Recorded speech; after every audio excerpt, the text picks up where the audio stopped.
ingin minta izin Pak Habibie. Saya ingin menguji kejeniusan seorang Habibie.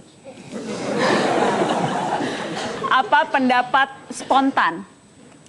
Sudah banyak orang yang bilang mau jadi presiden. Ada yang sudah deklarasi. Ada yang belum, masih malu-malu, tetapi sudah kelihatan maunya, Pak. Di tumpukan saya di atas meja ini ada tumpukan foto Pak Habibie.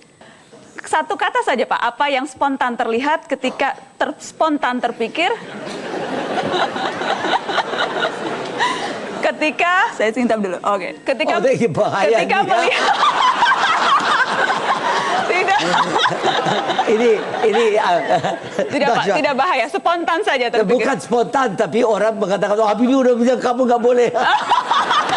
Tidak apa-apa, saya yakin Pak Habibie bisa. Apa yang spontan terlihat ketika melihat ini Pak Habibie? Spontan. Di atas 60, kriteria saya harus 40 sampai 60. Kalau yang ini? Bisa, karena berada di antara 40 dan 60. Bisa. Kalau sosok yang ini? Kriteria saya berada antara 40 dan 60. Harus yang spontan, kalau tadi berturut-turut itu tidak spontan. Spontan? Berturut-turut tidak spontan. Kalau yang ini Pak Habibie? Harus antara 40 dan 60. Tapi yang ini saya ingat Pak Akbar 67 ya Pak Ical? 67. Tadi berapa Pak? 40 sampai? 40 sampai 60. Mohon maaf ya Pak Akbar. Kalau yang ini Pak? Sama. 40 dan 60. Saya tidak tahu umurnya berapa. 67 juga? Hah? 67 juga? Ya. Apakah itu satu-satunya kriteria? Bukan. Kenapa? Itu, apa pentingnya harus 40-60 Pak? Kita tahu dalam perjuangan bangsa Indonesia yang modern ada 3 generasi yang kita kenal. Generasi angkatan 45 yang hanya mengenal merdeka atau mati. Tidak ada kompromis. Dia lahirkan Pancasila, Undang-Undang Dasar. Dia perjuangkan, dia merebut semua sehingga kita merdeka. Jiwanya itu kita harus pelihara. Ada yang namanya generasi peralihan. Itu definisi generasi peralihan.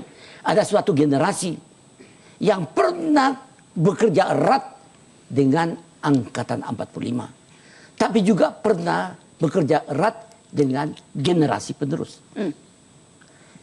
Generasi 45 sudah tiada lagi. Ada beberapa di atas 90, atas 85, forget it.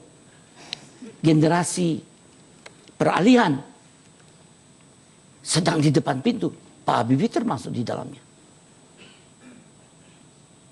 Yang di atas 60, saya masih masukkan generasi peralihan. Karena mereka adalah pernah bekerja sama dengan 45 dan generasi penerus. Oke. Jadi berarti mereka harus dalam hal ini rela menyerahkan kepemimpinan kepada generasi penerus.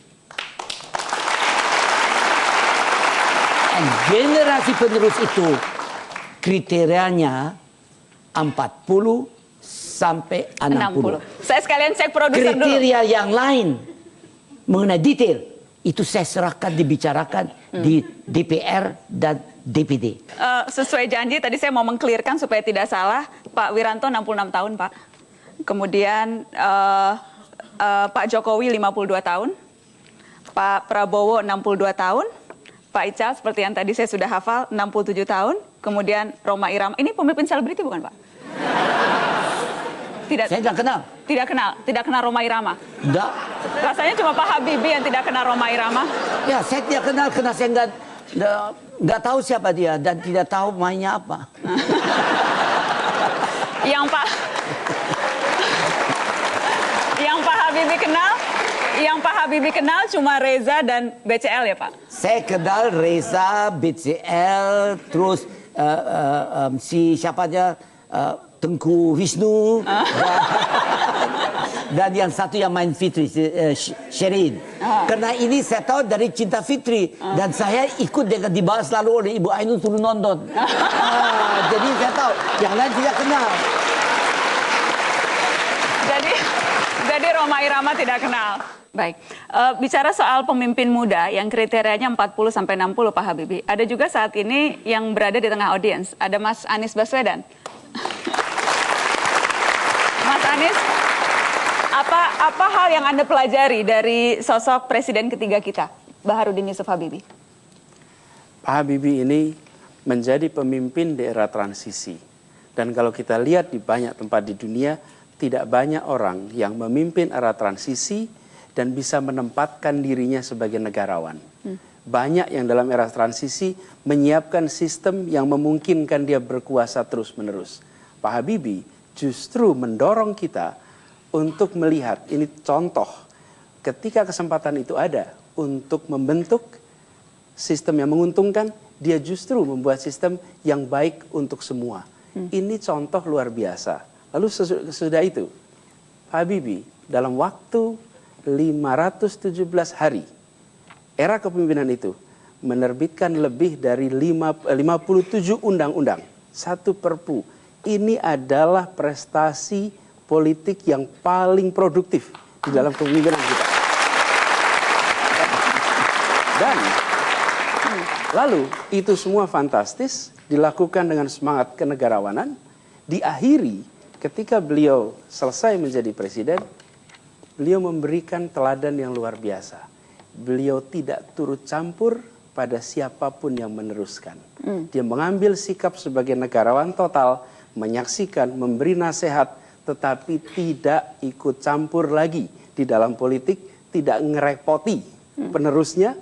Dan Pak Habibie mengambil posisi saya sebagai senior citizen yang terhormat di Indonesia. Itu pelajaran dari Habibie.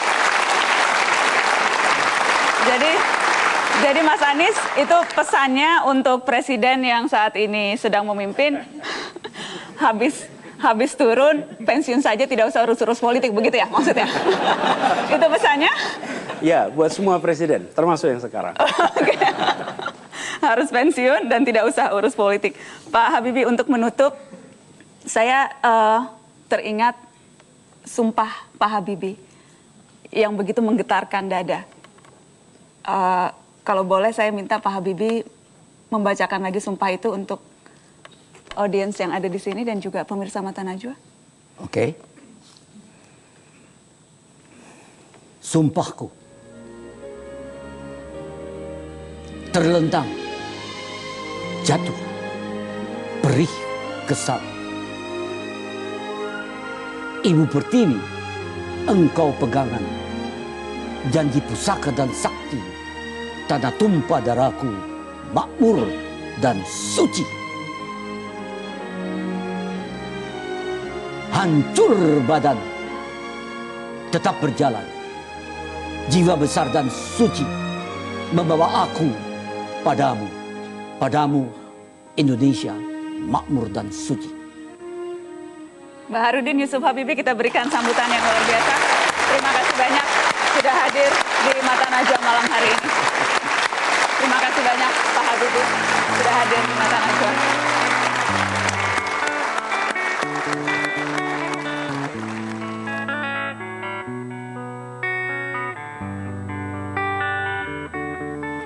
Habibie membawa mimpi anak bangsa yang mampu berdikari. Teknokrat lain sempat mencaci, jika bisa impor mengapa harus bikin sendiri? Meski lama bersekolah di luar negeri, dia pulang untuk membangun kembali. Panutan perihal pendidikan juga dalam hal pengabdian. Sebagai pemimpin, dia memberi visi, industri strategis harus dikelola sendiri. Di tangan Habibie, Indonesia seperti bernyali, siap mencuat dan berkompetisi. Sebagai ayah dan suami, dia menyentuh hati, meriwayatkan cinta dan kasih kinasih abadi. Tak bisa dipungkiri, Habibie meniupkan ruh demokrasi di era reformasi yang penuh caci maki.